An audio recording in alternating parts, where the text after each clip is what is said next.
ना मुझे दर्शन मिल रहा है और ना सेवा मिल रही है। और एक बात याद रखो, कभी तीर्थ पर जाओ, गंगा के घाट पर जाओ, कहीं कथा सत्संग भजन में जाओ तो थोड़ी सेवा करो, थोड़ी सेवा। माना भोजन वाले भोजन परोस रहे हैं, पर अपन कुछ पूरे लोगों को भोजन नहीं करा सकते, तो कम से कम 5 लोगों की थाली तो अपन दो। 5 लोगों की थाली भी अपन ने लगा के दे दी तो 5 लोगों की थाली का भोजन का पुण्य आपको प्राप्त हो गया। आपने 5 लोगों को भोजन भी परोस दिया, जरा सा रोटी दे दी, सब्जी दे दी, भाजी दे दिया, चावल दे दिया, उसका भी पुण्य हमारे यहाँ है, उसका भी पुण्य हमारे यहाँ वर्णन है। गरुड़ पुराण पढ़िए, अरे बोलो तो सुनिए, पढ़िए और सुनिए कि नहीं सुनिए? सुनिए। कब सुनी? जब कोई निपट गया। वो गरुड़ पुराण थी जो मरने पर सुनाई। कितने श्लोक हैं? 18,000 श्लोक श्रीमद् भागवत कथा में, 19,000 श्लोक गरुड़ पुराण में। और जो पंडित जी तुम्हारे यहाँ किसी के मरने पर लेकर आए थे वो कितनी मोटी थी? भागवत जी से मोटी थी कि पतली थी?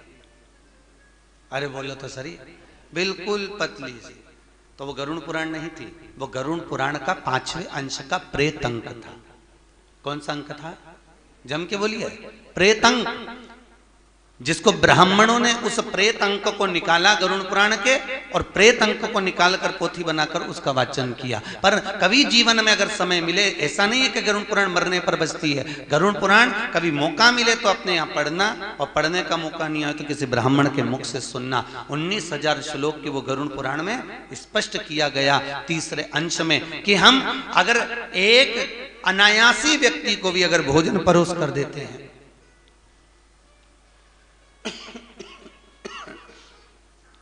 हम यदि किसी को भोजन परोस देते हैं, हम अगर किसी को भोजन दे देते हैं, हम जल का भाग भी अगर दे देते हैं, तो उसका भी पुण्य हमारे यहाँ प्रखरता में प्राप्त हो जाता है हमारा, उसका भी। कोई सहज नहीं। गरुड़ पुराण की कोई सहजता नहीं। मत्स्य गंधा कह रही है, अब मैं सेवा क्या करूं? मेरे सेवा का क्रम क्या है? पिताजी, यदि मुझे सेवा नहीं मिली तो मेरा जीवन तो बेकार, फिर तो मैं अपने प्राणों को इसी गंगा में कूद कर त्याग देती हूं, छोड़ देती हूं।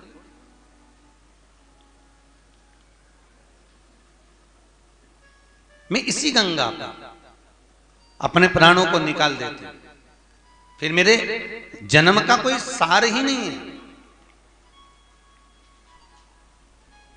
पराये दर्द को जो अपनाए उसे इंसान कहते हैं। हमारे शास्त्र की रीति है, स्वयं खा लेना सुकृति है, छुड़ाकर खाना विकृति है, और बांट कर खाना ये भारत देश की संस्कृति है। हम अगर सेवा के प्रकल्प से दूर नहीं तो हम क्या करें? इतने में पिताजी ने कहा क्या चाहती हो? तो एक काम करो, पाराशर बाबा के सारी सेवा आप करो, मैं सामने रहकर सेवा नहीं कर सकती, तो पाराशर ऋषि के जो वस्त्र आए वो वस्त्र धोने के लिए मेरे पास भेज दिए जाए। उन वस्त्रों को मैं धोऊंगी, उन वस्त्रों को मैं धोना चाहती हूं। ठीक है। मत्स्य गंधा के पास में मत्स्य गंधा के पिता वस्त्र ले जाकर दे देते, वस्त्र ले जाकर दिया। अब मत्स्य गंधा ने विचार किया कि पाराशर बाबा इतने विद्वान हैं, उनके चरण धोकर अगर मैं पीऊं तो चरणामत मिले, पर जाऊं तो जाऊं कैसे? मेरे शरीर पे मछली की गंध आती है, तो क्या करा जाए? तो आज पाराशर बाबा के वस्त्रों को निचोड़कर उस जल को वो धारण कर गई, और धारण करते समय सूर्य को अर्घ भाग सम्मुख में रख कर कहती है, हे नारायण, यदि मैंने आपको अर्घ दिया हो, देवताओं अगर मैंने आपको भाग दिया हो, पितरों यदि आपको मैंने जल का भाग दिया हो, तो पाराशर बाबा का वस्त्र का जो जल मैं पी रही हूं उससे मेरा गर्भ ठहर जाए। और मत्स्य गंधा ने उस जल भाग से अपने गर्भ को ठहरा लिया। गर्भ तो ठहराया, जगह जगह उपहास होने लगा, हंसी उड़ने लगी। एक दिन मत्स्य गंधा सम्मुख में पाराशर जी की आ गई। पाराशर बाबा ने मुख पर रुमाल रखकर कहा, मत्स्या तूने ये गलत काम करा है। तू कुंवारी थी तो तूने गर्भाधारण क्यों करा? मुझे क्षमा करिए, मेरा कल्याण करिए। पाराशर बाबा ने हाथ में गंगा जी का जल लेकर उसके ऊपर से मत्स्य की गंध को बंद करा और बाबा ने उसको अपने संग रखकर मंगल विवाह किया। तब जाकर मत्स्य गंधा के गर्भ से जो बालक प्रकट हुआ, जो पाराशर बाबा के ही समान तपस्वी साधक उपासक वेदों का विस्तार करने वाला, स्मरण करने वाले, वो श्री वेद व्यास जी महाराज प्रकट हो गए। महाराज बोल वेद व्यास भगवान की। श्री वेद व्यास जी भगवान प्रकट हो गए और वो वेद व्यास जी महाराज नगर भ्रमण करते करते जब 6 वर्ष की आयु आ गई, तब 6 वर्ष की आयु में अपनी माँ से पूछा, माँ मेरे पिता कहाँ हैं? पाराशर बाबा उसी समय प्रकट हुए और प्रकट होकर उन्होंने कहा, तुम वेदों का विस्तार करो, तुम वर्णन करो।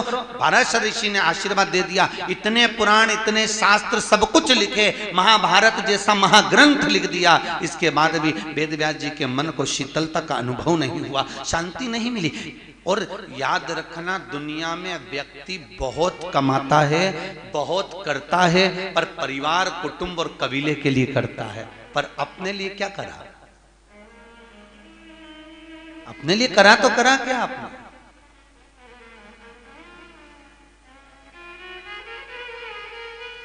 ईमानदारी से बोलो, आप में जितने लोग बैठे हैं क्या रुपए महीना कमाते होंगे? कोई 5,000, कोई 10,000, कोई 20,000, कोई 3,000, कोई 4,000 रुपए महीना, 25,000, 50,000। कोई कोई बेटे उनको तनख्वाह मिलती 50,000, 60,000, 25,000, 30,000।